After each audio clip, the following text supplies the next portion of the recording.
Student आप लोग question number 3 को ध्यान से देखिए। क्वेश्चन नंबर 3 में क्या कहा जा रहा है, निम्नलिखित को P अपॉन Q के रूप में व्यक्त कीजिए जहां P और Q पूर्णांक है तथा Q is not equal to 0 है।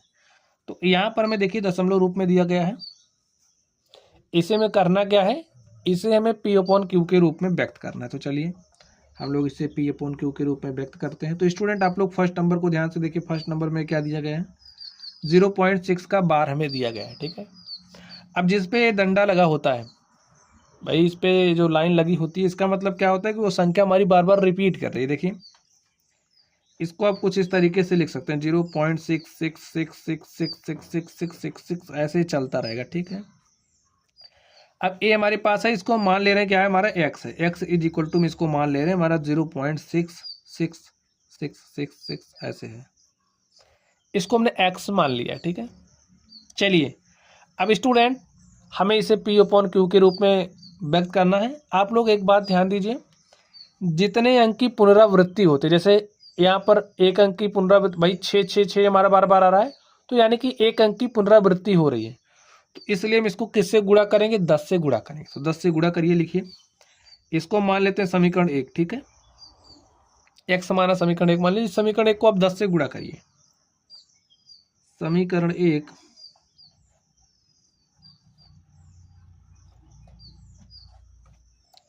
10 से गुणा करने पर, 10 से स्टूडेंट आप गुणा करिए, इसको 10 से गुणा करोगे 10x इज इक्वल टू, अब इसको 10 से गुणा करोगे तो ये जो हमारा 0.1 अंक यहाँ शिफ्ट हो जाएगा। तो हमारे पास आज चलिए एक बार लिख ही देते हैं, 0.6666 ऐसे आता जाएगा, और आपने इसको 10 से गुणा किया, ठीक है।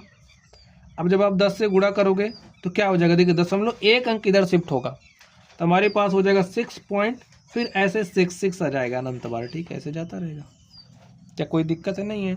चलिए यहाँ पर देखिए 10x, अब हमारे पास यहाँ पर बराबर लगाइए, देखिए 6.66 को आप क्या लिख सकते हो, तो इसको हम 6 को अलग लिख देते हैं, प्लस में लिखिए 0.6666 ऐसे लिख सकते हैं, ऐसा लिख सकते हैं ना, लिख दीजिए। अब यहाँ पर लिखिए 10x इज इक्वल टू, यहाँ पर 6 है तो 6 लिख दीजिए, प्लस लगाइए। अब देखिए समीकरण 1 से 0.66666 के स्थान पर क्या लिख सकते हैं, x लिखें, लिख दीजिए यहाँ पर x, और इसको हमने किस आधार पर लिखा, समीकरण 1 से। अब आप लोग समझ गए हैं,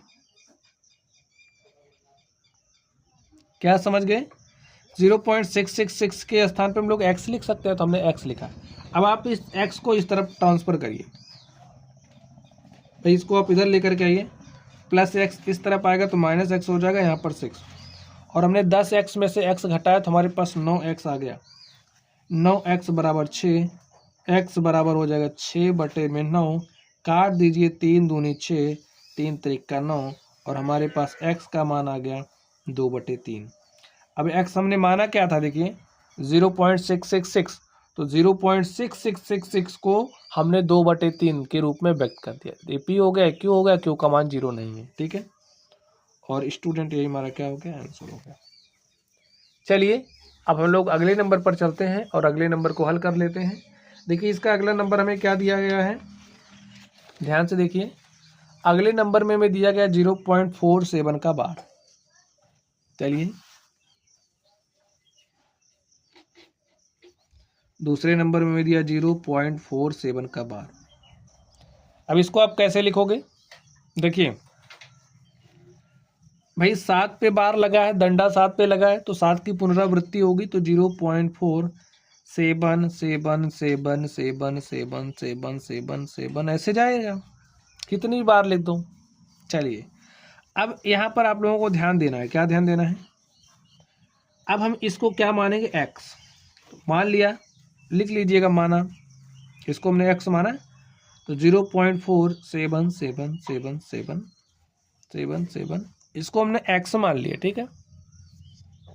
अब देखिए एक अंक की पुनरावृत्ति हो रही है, भाई 7 ही की तो पुनरावृत्ति हो रही है, एक अंक की पुनरावृत्ति होती है तो 10 से गुणा करते हैं, 2 अंक की पुनरावृत्ति होती है तो जैसे हमारे पास 2 अंक की पुनरावृत्ति कहने का मतलब जैसे 2 7 है, फिर 2 7 2 7 2 7 ऐसे 2 7 पे बार लगा हो, ठीक है। तो 2 7 की पुनरावृत्ति हो रही है, तो इस केस में हम क्या करते हैं, 100 से गुणा करते हैं। अब अगर 3 अंक की पुनरावृत्ति हो जाए, जैसे 257 का बार, यानी कि 257 257 257 इस तरीके से आ रहा, तो 3 यानी कि 1000 से गुणा करते हैं। तो गुणा करने का प्रोसेस आप लोग समझ जाइए। चलिए अब यहाँ पर हमारा 7 की पुनरावृत्ति हो रही है, 1 अंक की पुनरावृत्ति हो, 10 से गुणा करेंगे, ठीक है। इसको मान लेते समीकरण 1, लिखिए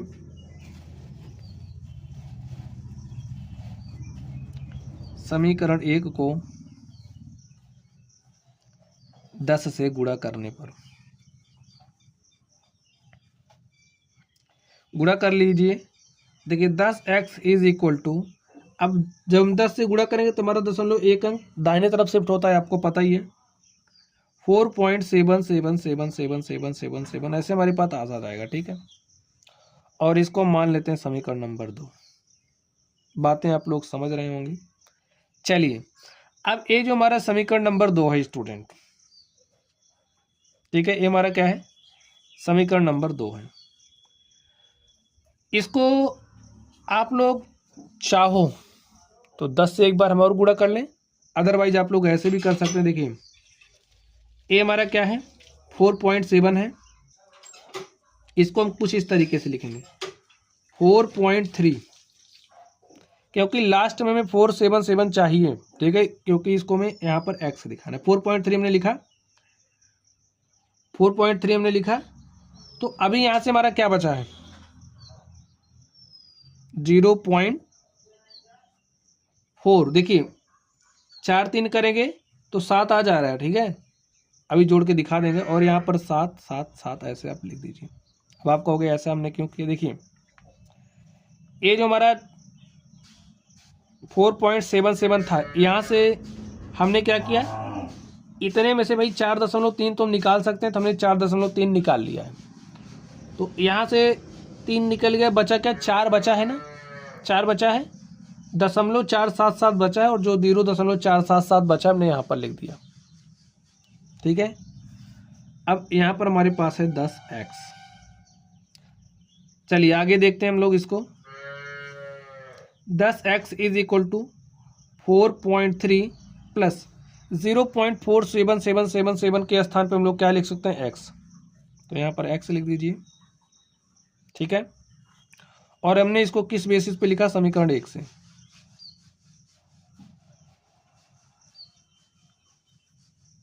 अब इसको आप कोई समीकरण मानिए या ना मानिए, कोई दिक्कत नहीं है। चलिए अब आप इस x को इधर लेकर के आइए, तो 10x हमारा इस तरफ आएगा, और यहाँ पर है 4.3, ठीक है। तो 10x माइनस x करेंगे तो हमारे पास हो गया 9x। और यहाँ पर स्टूडेंट 4.3 है, तो इसको हम ऊपर नीचे 10 से गुणा कर देते हैं, ठीक है।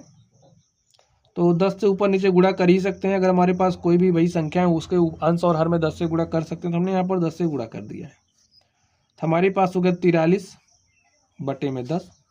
और यहाँ पर 9x है, x इज इक्वल टू क्या हो जाएगा, 43/9 गुणे 10, और 43/9 दाम क्या हो जाएगा, 90। तो जो हमारा x था, x हमने किसको माना था, 0.477, यानी कि 0.47 बार को हमने x माना था, और x को देखिए हमने इस रूप में रिप्रेजेंट कर दिया P/Q के रूप में। हमारा क्या आ गया, 43/90, ठीक है। और इस तरीके से जो हमारा नंबर को ध्यान से देखिए, थर्ड नंबर में हमें करना क्या है, बस वही काम P/Q के रूप में व्यक्त करना है। तो चलिए हम लोग P/Q के रूप में व्यक्त कर देते हैं। तो इसको आप लोग ध्यान से देखिए स्टूडेंट, थर्ड नंबर को, इसमें हमें क्या दिया गया है, 0.001 का बार। तो यहाँ पर हमारी 3 संख्या रिपीट हो रही है, देखिए 001 बार बार आ रही है, तो इसको हम ऐसे भी लिख सकते हैं 0.001 001 001 001, ठीक है। अब यहाँ पर ये जो हमारा 0.001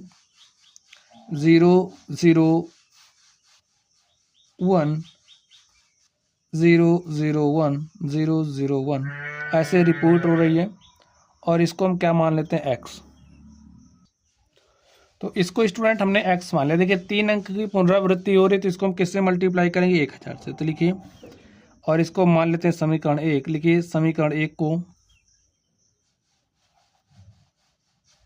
समीकरण 1 को 1000 से गुणा करने पर, तो आप इसको 1000 से मल्टीप्लाई कर दीजिए। देखिए क्या हो जाएगा, 1000x हमारा बराबर हो जाएगा किसके बराबर, आप 1000 से मल्टीप्लाई करोगे 0.3 अंक शिफ्ट होगा, 1 2 3 अंक शिफ्ट होगा। चलिए लिख देते हैं 0.001 ऐसे पुनरावृत्ति हो रही है। और हम मल्टीप्लाई किससे कर रहे हैं, 1000 से। तो जो मैं 1000 से गुणा करेंगे, देखिए हमारा 0.3 अंक शिफ्ट होगा, तो हमारे पास क्या मिलेगा 1.001 ऐसे मिलेगा। और यहाँ पर हमारे पास क्या है 1000x। अब आगे ध्यान से देखिए, इसको हम अलग अलग कर सकते हैं, तो हमने अलग कर दिया, 1 को अलग कर दिया, 0.001 को हमने अलग कर दिया। अब समीकरण 1 से देखिए ये x ही तो है, तो यहाँ पर हम लोग x लिख देंगे। लिखिए 1000x is equal to 1 plus x, और इसको x हमने किस आधार पे लिखा, समीकरण 1 से।